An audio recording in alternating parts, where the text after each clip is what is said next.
Welcome to True9 news.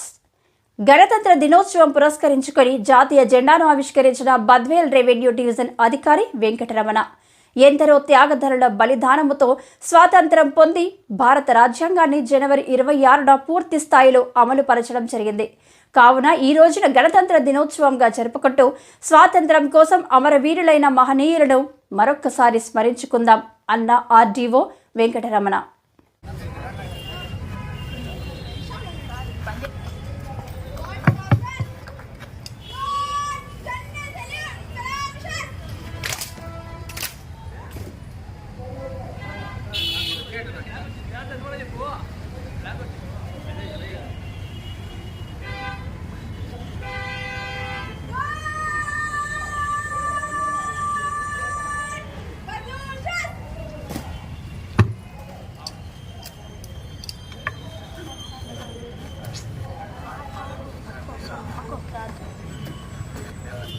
లో ఎగరాలో మన భారత జెండా ఎగరాలో ఎగరాలో ఎగరాలో